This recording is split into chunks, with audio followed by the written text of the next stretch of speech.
Hey, good morning, everybody. Thank you for joining us on this Monday morning. Looks like the snow is finally behind us. We're going to do the second part of our transaction desk, which is Authentisign, and on board with me again is Debbie Ramfrahato. I got to learn how to say that. Director of Training and Education for MiRealSource. Good morning, Debbie. Good morning, everybody. Carol, in answer to your question, yeah, we're going to show you how to do some splicing, hopefully. So I believe we have that. Hopefully, we're trying to work out a glitch. I'm on a Mac, and apparently I don't have the slice feature. I have a merge feature. It's basically the same. It's basically the same. It's putting documents together from a total package when they come back. I went over it with Colleen Delange last week. We spent about 45 minutes trying to sort it out, and we're trying to figure it out if it's because I'm on a Mac and she's not. But in the end, it works the same. So we'll get to that. So we're going to get going this morning. We're going to start off kind of where we left off last week. If you recall, we used the address on Peggy Lane, which was listed by Christy Donaldson as when we started through Instanet. So we're going to open our main MiRealSource web homepage. We're going to come up here to resources again. That's where you're going to find it. And this time, oh, come on. It's right down under here under Authentisign. You can get to it either Instanet Forms or Authentisign will both take you to the same homepage. So what we're going to do today is, we showed you last week how to set up documents, and I'll go over a quick overview of that. And now we're going to go into how to set them up for signing and send them out for signature. So like I said, either one would take you to the your main transaction desk page. And right now it took me right into Authentisign. It doesn't matter. We're going to come up here to our main dashboard. And here were all our transactions.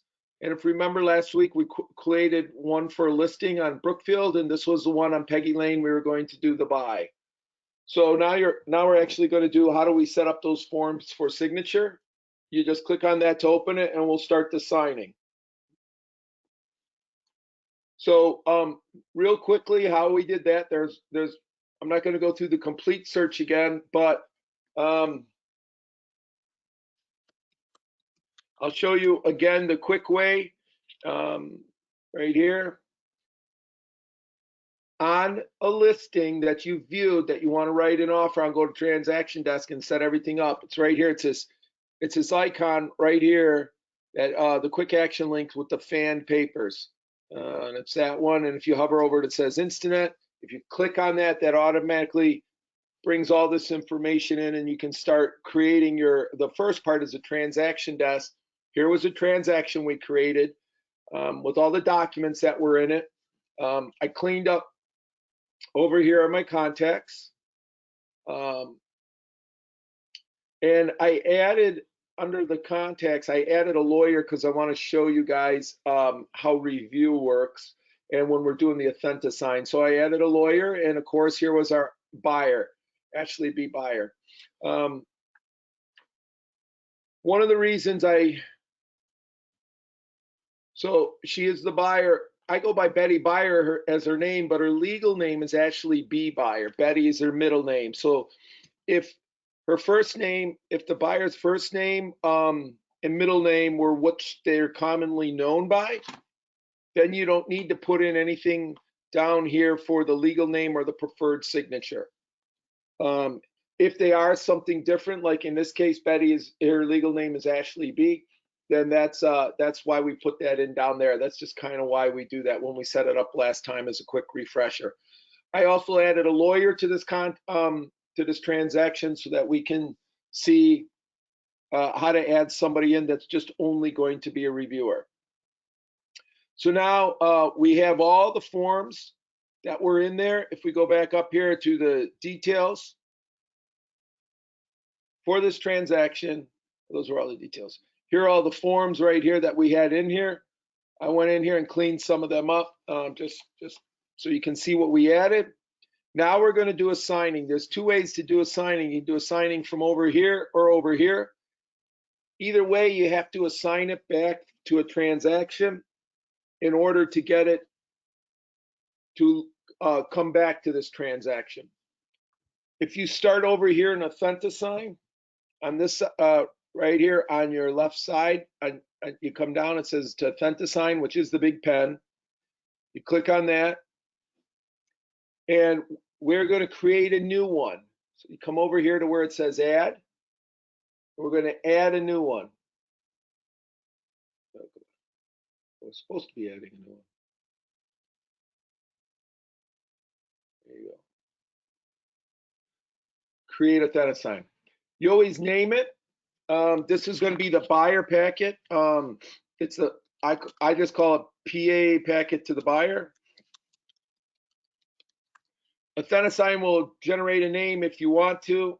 If you don't want to create your own, and I usually put in the name of the property. That's just the way I do it. Right here where it says transaction optional, you need to select the transaction because if you don't, when everything's all signed, it'll just kind of hang out there in Authentisign. You want these documents to come back into your transaction so that you can use the document slicer later on.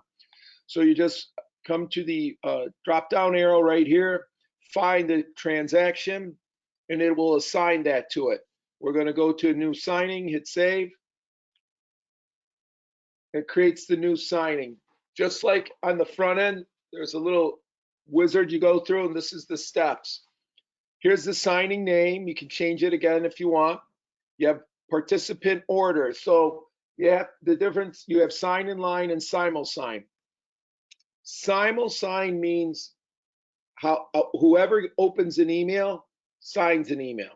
Doesn't matter the order. So if you have two buyers that need to sign, and it doesn't matter who signs first because nobody has to look at it, or you don't want it to go from one to the other, you select simul-sign, and then however it goes out, whoever opens the email signs it and sends it back. It's great when you're sending it to two people, a husband and wife or a couple, and one works at a different hour than the other one or has access to email differently. You don't have to wait for one party to sign it in order to go to the other. Just kind of when they open their email, it comes back to you, and you can see who has opened it and who has not. So simul-sign is just what it says, first come, first serve. Sign in line says the order in which it sends it out is the order in which they will receive it. So if party one does, take 6 hours to open that email and do what they're supposed to, it won't go to party two or to party three until party one is done. And then it'll go to the next one, and then it'll finally get to the last one, and then you'll get the completed documents back. Along the way, you will receive notifications as the agent who sent it out of what's going on with everybody and their and where they're at. Make sure my screen's still there.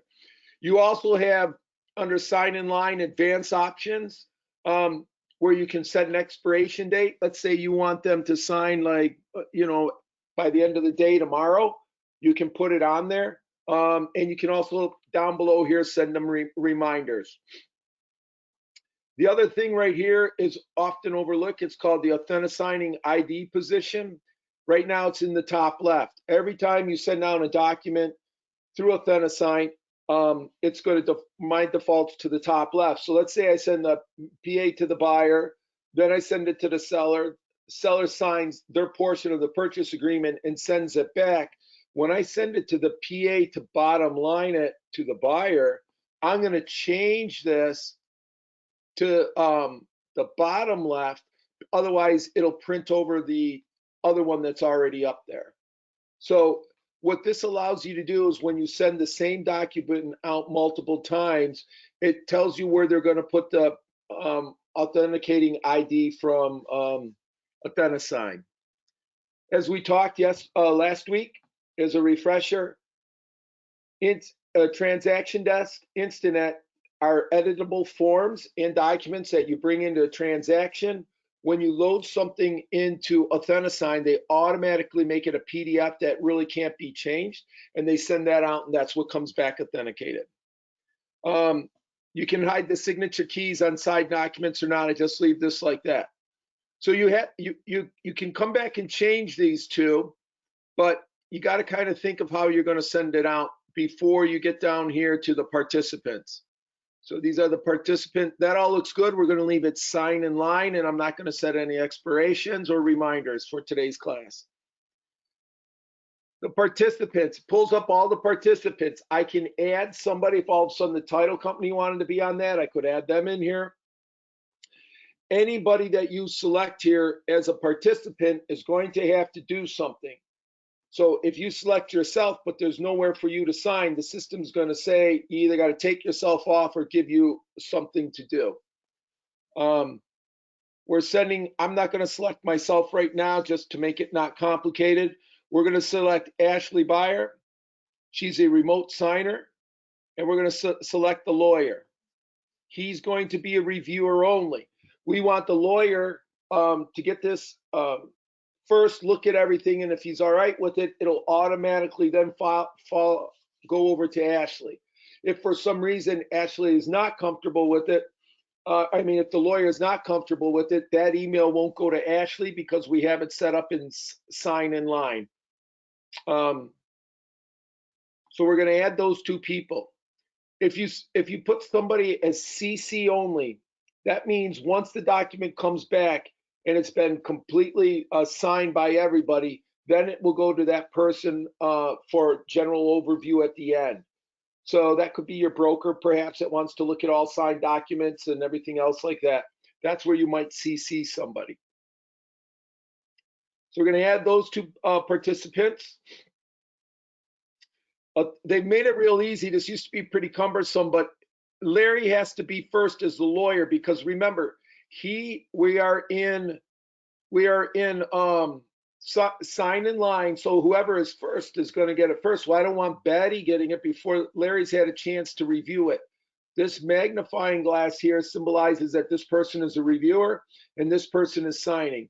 So all you do is come over here to where your cursor changes to a crosshair and move it up, and the system automatically puts them in order. What this is saying now is until Larry approves it, it's not going to, the lawyer, it's not going to go to Betty. So you could add a participant or remove them at this time. Step 3 is the documents. It's real simple. It brings up all the documents as you have saved in your transaction. And if you remember, these two, the lead-based paint disclosure and the seller's disclosure, were not in the forms that I created. They were documents. Whenever you select documents from that transaction, it brings up every document. So we are just going to select them all, just so you can see what it looks like. And we're going to add all these documents because we're sending a whole purchase agreement packet over to the buyer to sign. So Betty Buyer, what this is for over here is for pre-formatted title blocks. This is where they're going to drop their name in. So wherever there's a pre-formatted title block that says for buyer 1 and buyer 2, they'll drop in Betty Buyer's name. We're going to ignore the rest because we're not using any of these people. We hit save. Here are all the forms.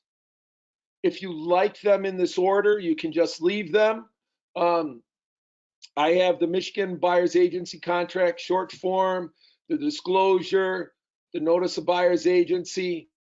I got our purchase agreement and our addendum.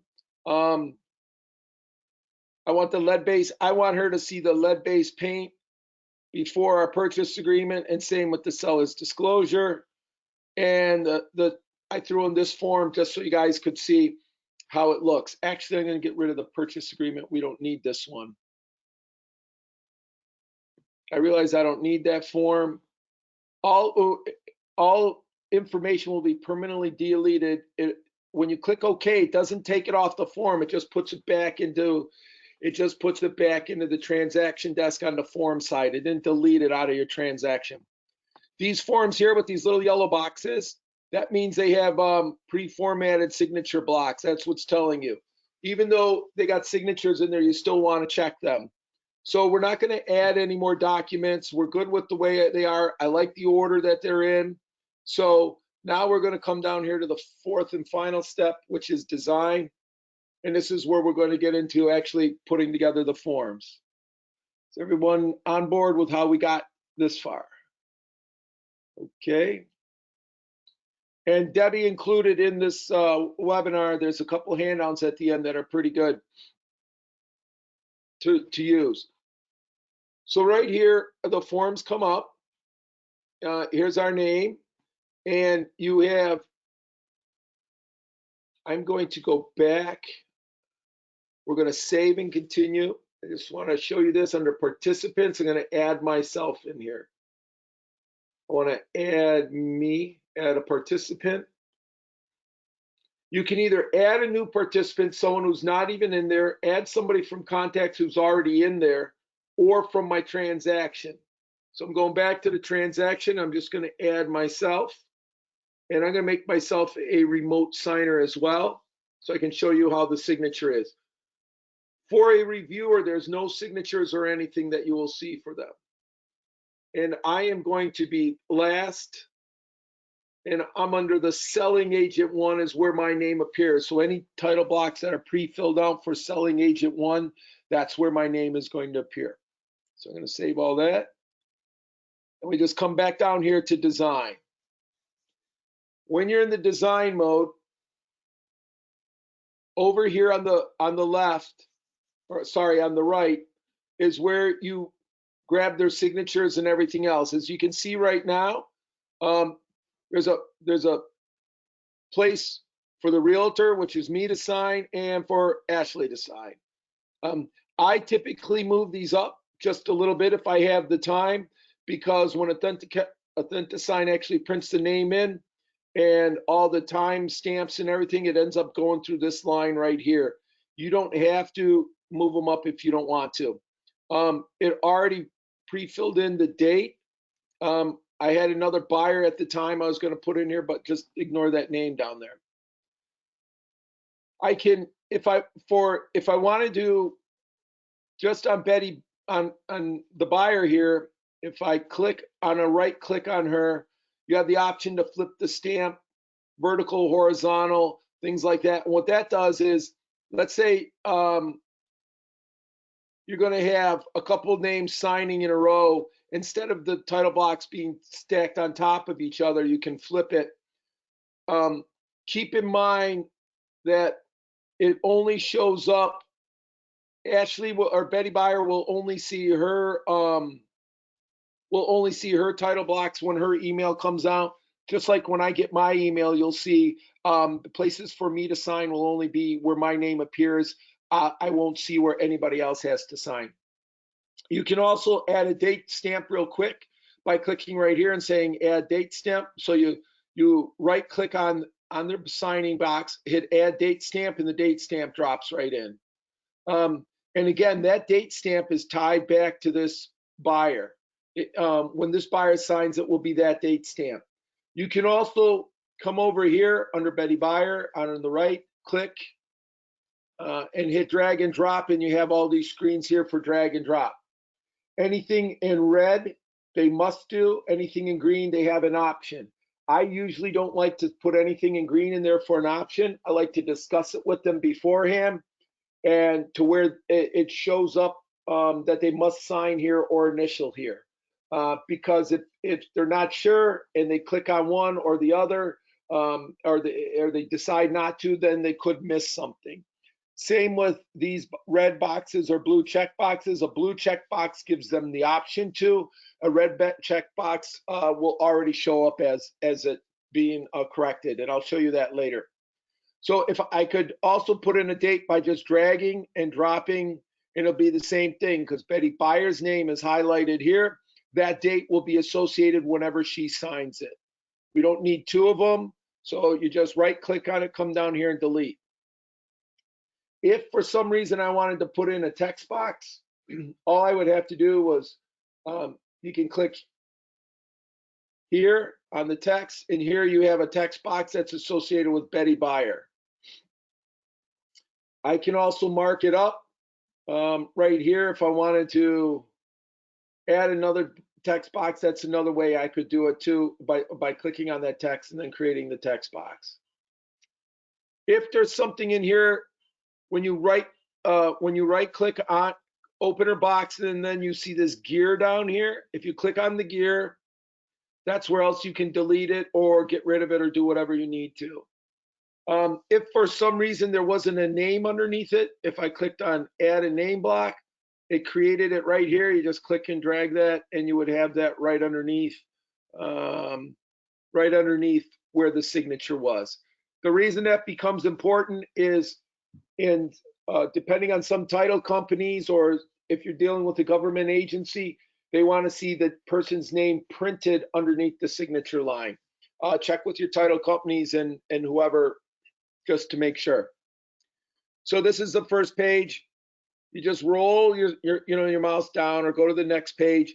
This usually doesn't let you drag between two pages. So if I wanted to drag an initial, it is letting me do it. Usually it keeps you to just one page. So there's nothing for here to sign. License disclosure. I should have filled this out on the form side. I didn't fill this out, but I'm going to be acting as her buyer's agent, and I'm putting a red check in there because I don't want to give her the option of that. And I'm putting a red check over here because we do act as a designated agent. And then my signature has to go here. Right now, it's only showing Betty's name. So here's the drop down arrow, and you open up mine. Now, anything I pull out of this box here will only apply to mine. So it's a click and drag type thing. So you click on sign here, and I drag it. It drops in my signature. If I wanted to put a date here, I could either grab the date stamp and pull it down, or just simply right click on the box, add date stamp, and pull it over. Either way. Again, the undersigned does not have an agency relationship with anybody else, and if she did, she would be acting as a buyer. Potential buyer, here's a great way to show you. I don't have her name underneath here, so I'm going to add the check down here. She's a potential buyer. Come back up here to Betty Buyer, grab her signature, right click for the add the date stamp. Oops, add the date stamp. And again, right click for add a name block. I'm going to pull it down right underneath here. Now I got her name underneath that. Okay. You just go through the forms all the way through it like that. Notice the buyer agency. Again, I could fill all this stuff out, drop in my signature wherever needed, and go from there. Here are the lead paste disclosures. Seller's disclosure, purchaser has to acknowledge these. So Betty Buyer, I'm putting an X here. Purchase has received copies all this because I made sure she had it. She's got the pamphlet, and I've already talked to her. This is a case where I'm going to give her the option to pick one or the other. So you can use the radio button here. I'm not a big fan of using this because I don't want my clients to mess up, but we have two buttons. So when Betty gets this, because again, it's under her name, she has the option of selecting one or the other. If we didn't discuss this first, ordinarily I would have discussed it first and gone from there. We also need to add her initials here. I'm sorry, we put X's in when we needed initials, so I'm going to delete those X's. I don't want those. We need initials. We're going to grab the red initials and drop here, and same over here. I kind of move them just a little bit so they're not stacked on top of each other because it gets hard for them to see. Pardon me, little hoarse this morning. Little allergies are getting to me. You also want to be careful not putting someone way over here on the corner. I know it helps the document maybe read better, but if on certain tablet devices or if they do it off their phone, depending on the way the screen is, these may not be able to open up for them. So watch getting something way close to the edge like that. Kind of keep it even doing this stacks them so you can move it just slightly over. And again, we have the radio buttons here, which gives her an option. You'll see how that all looks when I send it to her. This form loaded in upside down. Seller's disclosure, buyer's initials right here. So we got initial here. And the buyer has to sign here. And again, I'm going to do the same thing. I'm going to add a name block because I didn't do this. Add the name block. I like it underneath. And this time I'm going to put the date stamp over here. Purchase agreement, addendum. You know, there she is right there. We're good. The RESPA form right here, she's good too. And everything else is good. We like the way it all looks. We don't really need to mark up anything. And we're set the way it all is. So we're going to send it. So when we go to send it out, you click next. You can either send the invitations directly, or you can customize the invitation in the emails to send. Here's Larry, the lawyer, and you know, you can put in purchase agreement for 37388 Penny Lane, right? Peggy Lane. Oops. And then, you know, Larry, please review. Sorry, I'm not typing well this morning. If you have any questions, let me know. I usually call them and let them know, hey, this is coming to you. You know, take a look at it. If you don't like it, stop it and send it back if they're just a reviewer, or if you like it, it'll pass right along. Betty Buyer, she's really never done an electronic signature before, so same thing, purchase agreement for Peggy Lane. So I'm just gonna copy all this in.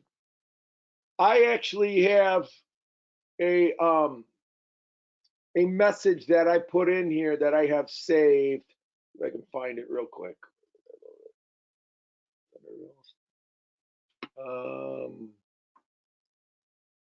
I actually have a message that I have saved that tells the buyers or the sellers what they're going to have to do to sign here. But in this case, and then I drop it in, it tells them how to start and everything, so I don't have to keep typing it, everything. You can't add a clause, but I have it pre-saved. But Betty, please sign where indicated. You will receive this.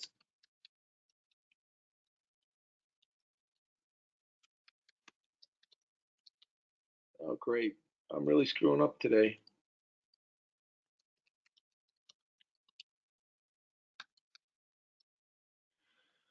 AW lawyer has approved it.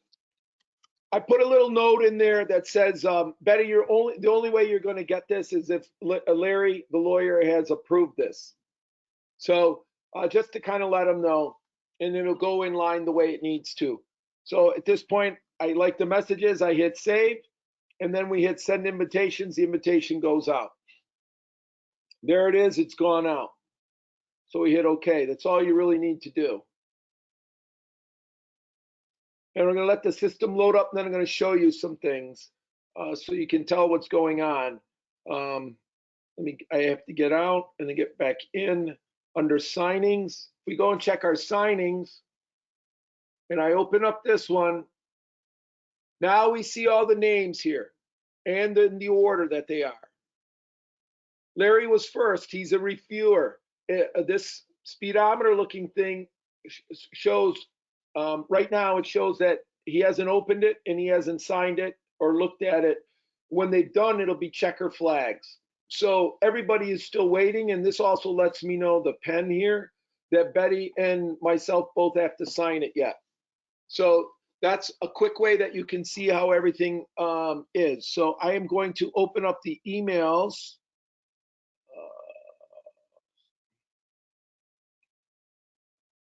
It's 3 emails I'm going to show you.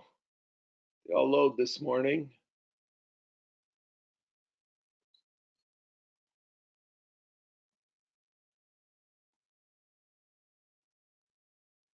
The first email is you as an agent. You're the agent that created all this. Hopefully, you're going to see all my company emails. Haven't gotten it yet. I will get a notification from Authentisign that a transaction went out. I haven't gotten it yet. It's still loading, as you can see. And it takes you a little, there is a little bit of a lag time before you get that. So that hasn't changed yet. His inbox, okay. So here's the email. Hello, Larry E. Esquire. Here's what I wrote in under the subject. It says documents, PA packet, and additional message. Larry, please review. If you have any questions, let me know. All Larry has to do, and it comes branded to me because I had all this set up. All he has to do is click in the middle here where it says review signing. Now remember, he's just reviewing. So he can accept this. He accepts the terms. There's nowhere for him to sign. He can either accept or reject. And so he's going to look at everything and make sure everything. Remember how I put seller's agent here on Betty's disclosures? Because I did it under Authentisign, it doesn't show up for Larry. So he may have an issue with that. I'm not saying he will, he may. So that's why you want to make sure your forms are filled out as completely as possible on the form side, because that shows up for everybody when you go to the Authentisign side. He's not seeing that. He's not seeing that I checked all this stuff, does not, buyer, because I only did that on Betty's side during Authentisign. So he looks at, mostly he wants to see the purchase agreement. He liked the purchase agreement. Actually, I deleted the agreement, not the addendum, but he's okay with all that. He likes the way everything looks, so he's going to accept it. I'm not going to get into rejections and all that for today. I just want to show you how this works. He's just going to accept it. He hits accept documents. No thanks. Now, if we go back to our Instanet solutions here, and we'll get out, go back in, go to the signing. You got to let the system reload, depending how quickly it's working today. You see that Larry has authenticated it and signed it. Now the email will jump to Betty Buyer because he signed it. Previously, she would not have had that email on her inbox. Still waiting for it. Because he signed it, now transaction desk is automatically going to send it to her. It's lagging a little bit. Get rid of this. Boy, it's really lagging today.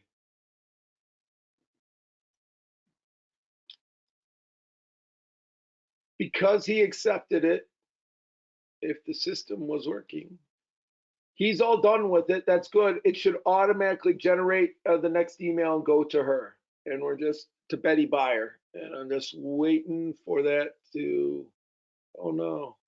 Come on, Authentisign. Sometimes, there it goes. It came through. She would not have gotten this if he did not approve it because we have it in sign in line. Same thing for her. She clicks on it. Betty, please sign where indicated. You will receive this after the lawyer has approved it. So she goes through and she starts the same process. This time she's going to be her signature is going to appear. I let my clients know to basically accept the signature, but they have different options here. So she just comes up here and hits start, and the system automatically takes her through where to sign.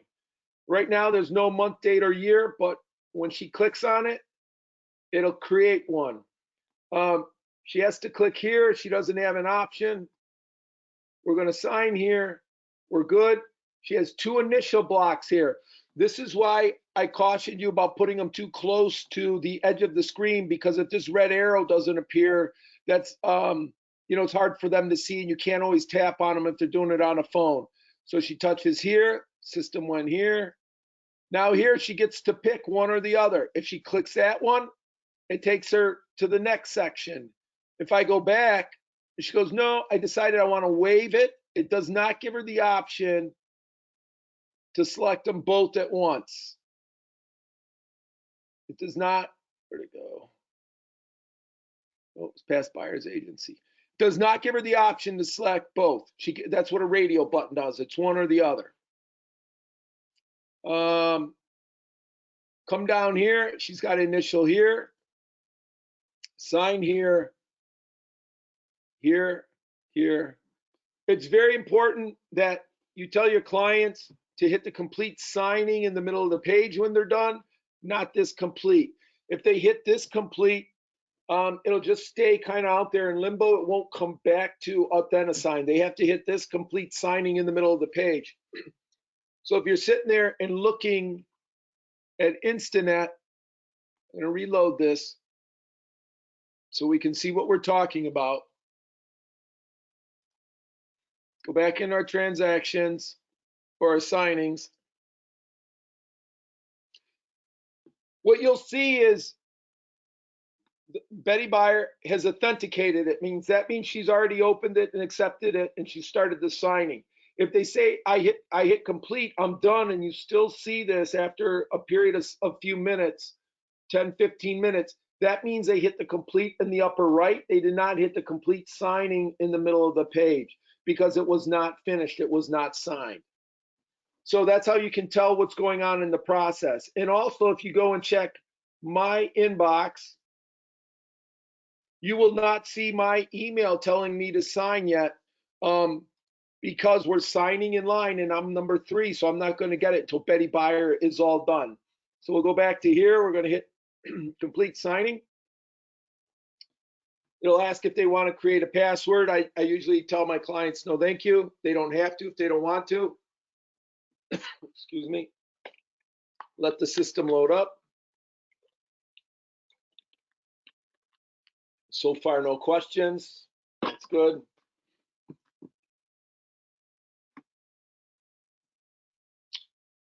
Come on. Please go through. Debbie, we're having a lot of problems with Instanet today. Even Debbie fell asleep on me. Yeah, I had to find my speaker.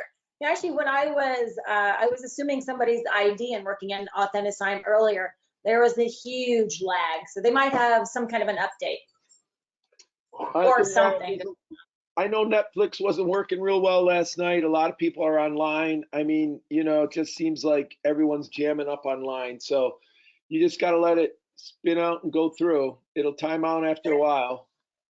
And as long as that's spinning around, Matthew Vale has his hand up. So Matthew, if you've got a question, either you can go ahead and type it in right now into the questions, or if you'd like, we can unmute you. Here, let me see if I can unmute. Okay, so I've unmuted you. You'll have to click your speaker button if you'd like to speak.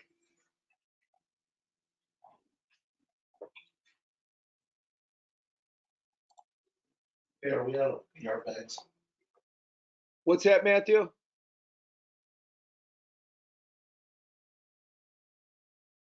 Oh, no questions. Okay.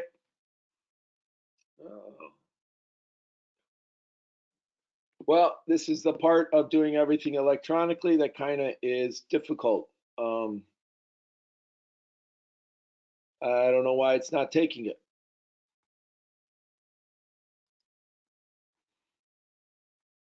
Close it out, see what happens. We'll go back in. Yep, because it wasn't completed, Authentigsign's having me go back in and start all over again. Same process. This time I won't jump around as much, and maybe the system won't have to remember all the goofy changes I made when I went back and forth on the radio buttons. Once they hit complete signing and it comes back to you, you can't change anything. Like when I get it, I can't go in and make any changes. The system won't let me. All right, it went through right away. And as you can see, if we go back in and open this up and let it refresh, come back into our signings, open up that sorry, come back into signings and go to this one. This lightning bolt tells me that it's still in progress. Just hover over it. A blue ribbon tells you it's been completed. So if I go in, we got 2 checker flags, looks good, and now it should have bounced to me. So this is really nice when you're doing, like, if 2 people are signing on the other way where it's simul sign, and you see one person done and you haven't gotten it back, you could call them and say, hey, you need to sign it. So now that's going to be in my email. Get my email to not act up. There it is. So it says, as the listing agent, or as the agent who put it together, this is the email that said an action is taking place. Larry Esquire, a reviewer, has accepted the document. So I'm also going to be getting another email. There it is right there that says, hello, Chris, an action has taken place. Betty Buyer has accepted the document. The document for Authentisign is all those pages together. They call that one document. So as the agent who puts it together, you're always going to be notified along the way. This here is for me as where I need to do my part of the signing. This is my email to do it. And I'm also going to get an email that's saying when I'm done. So I'm going to just click on that and just go through the same process everybody else has. Start in the upper right, click here. Oops, I missed a box. Complete signing. And we're good. No thanks on the password. And we're through. So I don't need this one open. And I don't need this one open. What you'll also see is in their inbox, they'll also get another email that says, thank you for completing the signing. Neither of them have gotten that email yet because it hasn't been completed. So if I refresh this here, let the system refresh, go back into my signings under Authentisign, the pen. You see now I can open this up, but I'll see that everyone has checkered flags, but this blue ribbon tells me it's all been completely signed. Here we are, we're looking all good. And as the agent who put it together, here's the signing complete. Let me know that everything's successful by everybody. You'll get an email where you can print it directly from the email and go from there, or you can go back to Authentisign and we'll go there and open it up. Right here, this is who the email came from, and I'm telling Betty Buyer the signing has been successfully reviewed and signed by all parties. So Betty's getting that, the buyer is getting that email saying, hey, everyone signed it.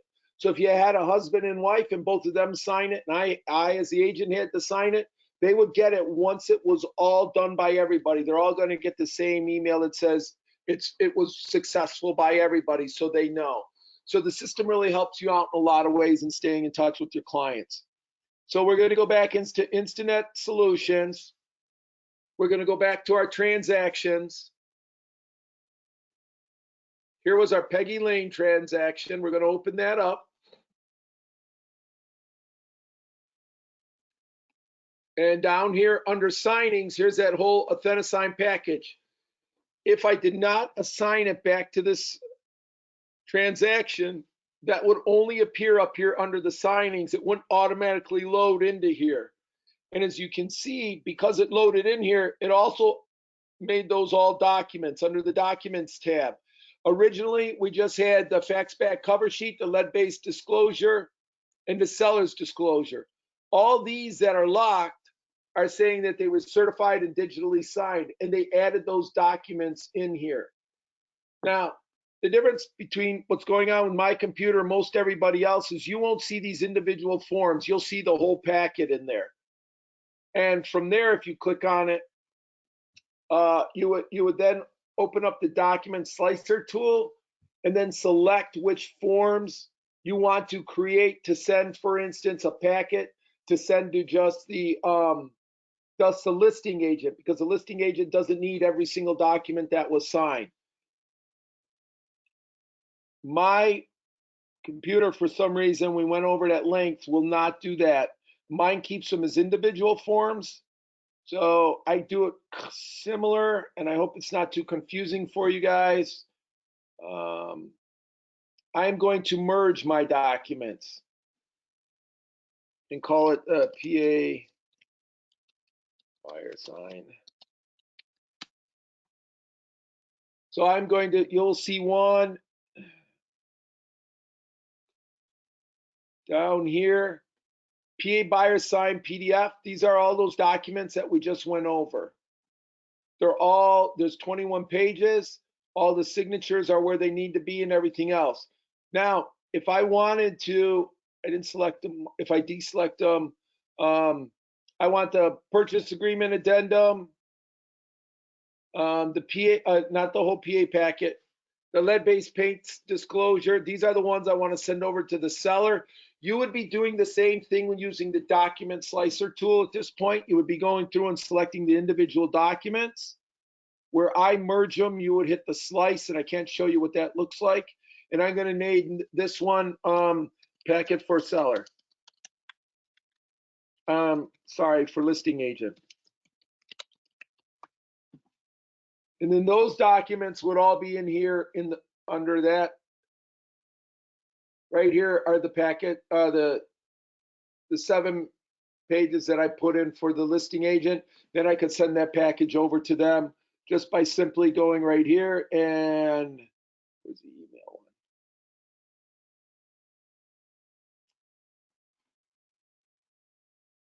So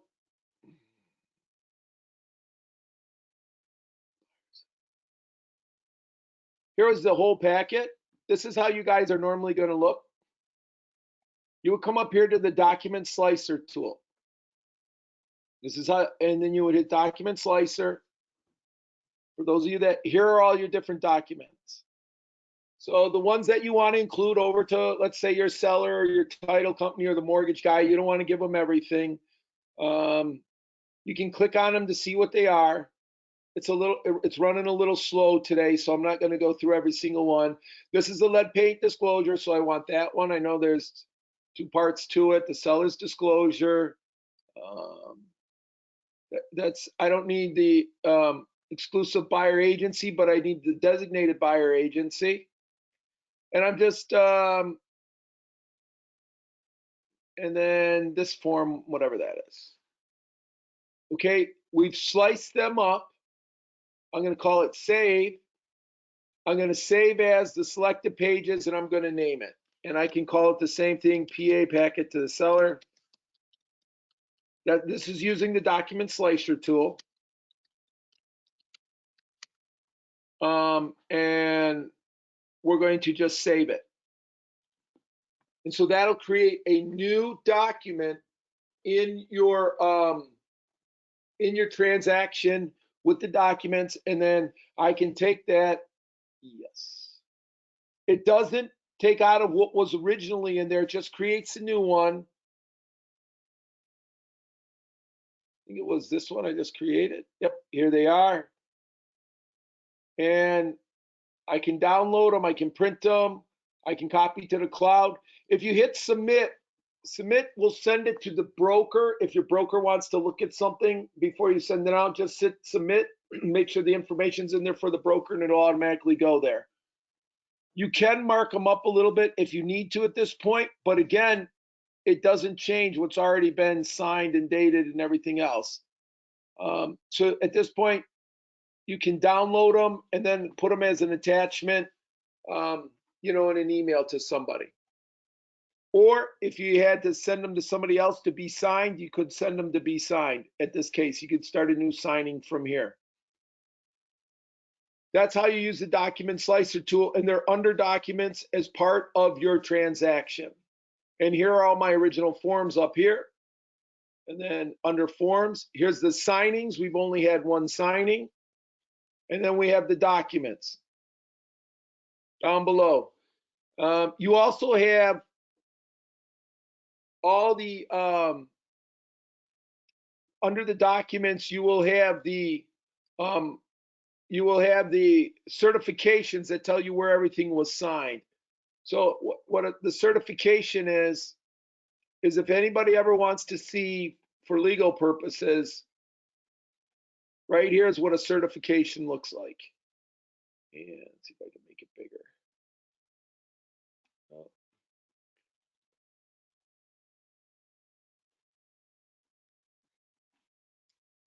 Where are the certifications?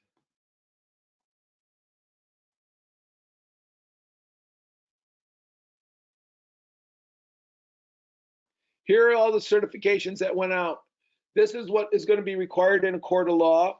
And this is why when we set up the documents, I said, if you're not going to be there to physically see them open the email, check with your broker first. A lot of brokers say you don't need to witness anything because you don't witness who opened the actual email.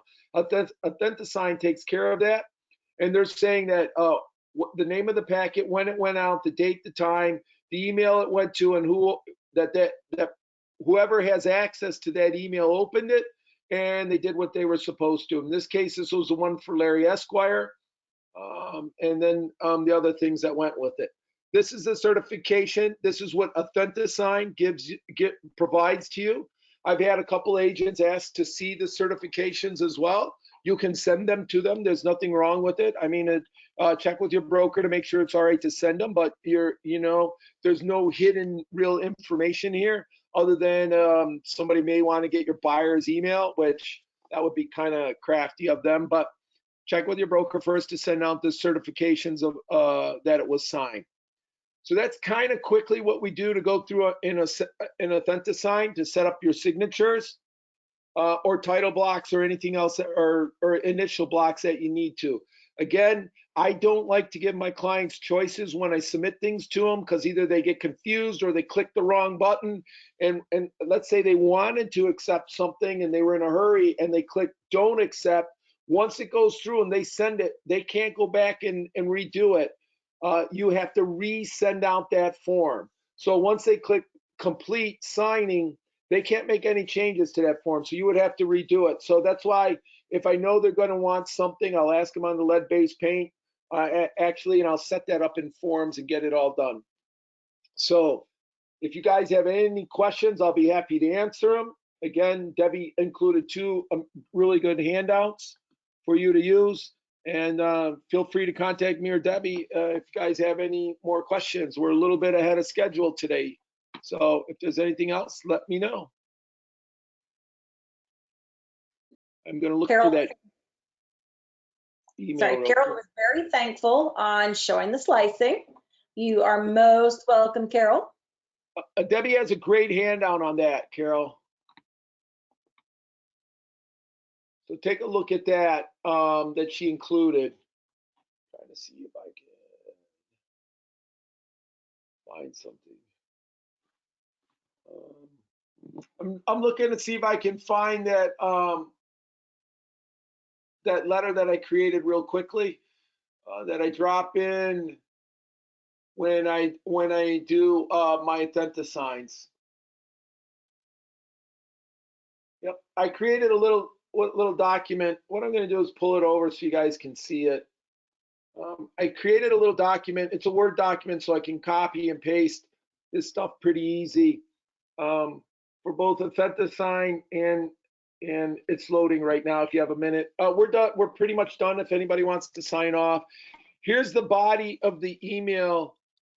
I can make it bigger. That I put in to my clients when I send the email for the first time, and you can kind of read it attached. You'll find the documents.